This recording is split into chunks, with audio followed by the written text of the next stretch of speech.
Welcome back to this channel guys. Di video singkat ini, saya berupaya membahas dampak dari konflik di negara Sudan terhadap Indonesia.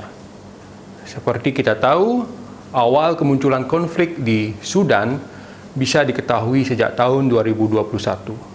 Pasalnya, di tahun tersebut, muncul kudeta atas pemerintahan yang sah. Kala itu, Sudan diperintah oleh Dewan Jenderal yang memiliki dua pimpinan petinggi militer. Pertama, ada Jenderal Abdel Fattah al-Burhan yang mewakili angkatan bersenjata dan wakilnya Jenderal Muhammad Hamdan Dagalo yang mewakili para militer.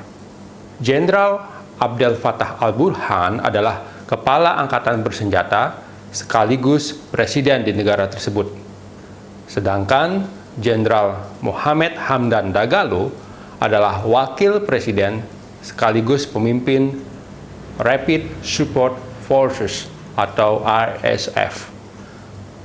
Keduanya lantas berbagi kekuasaan di Sudan, hingga pada akhirnya kedua petinggi tersebut terlibat perselisihan karena adanya ide atau wacana pengintegrasian pasukan RSF ke dalam tubuh militer atau tentara Sudan.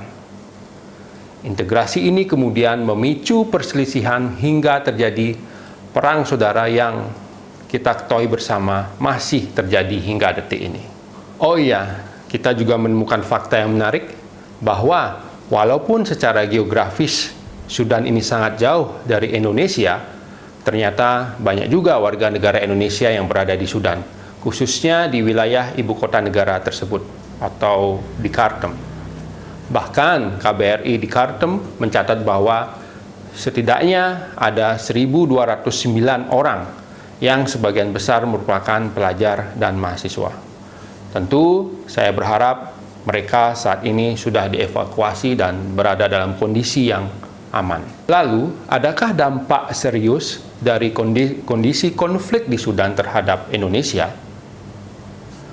Pada prinsipnya, saya bisa mengatakan bahwa konflik yang terjadi di Sudan memiliki pengaruh yang terbatas terhadap kepentingan Indonesia, meskipun Indonesia memiliki keterikatan dengan Sudan dalam beberapa bidang.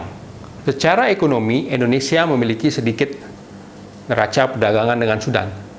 Data Badan Pusat Statistik Indonesia menyebutkan bahwa nilai ekspor Indonesia ke Sudan pada tahun 2020 itu hanya sebesar 9,9 juta US dollar. Sedangkan impor dari Sudan itu hanya sebesar 92.000 US dollar. Oleh karena itu, konflik di Sudan memiliki pengaruh yang relatif kecil terhadap perekonomian Indonesia. Itu jika kita melihat parameter atau indikator ekonomi. Namun, Indonesia memiliki beberapa kepentingan di bidang perdamaian dan keamanan di Afrika, termasuk di Sudan. Indonesia telah mengirimkan pasukan perdamaian ke beberapa misi PBB di Afrika, termasuk juga di Sudan. Indonesia tentu memiliki kepentingan untuk memperjuangkan perdamaian dan stabilitas keamanan di wilayah tersebut. Selain itu, Indonesia juga telah memberikan bantuan kemanusiaan kepada Sudan dalam bentuk bantuan pangan, obat-obatan, terutama dalam mengatasi dampak krisis kemanusiaan yang terjadi di Sudan.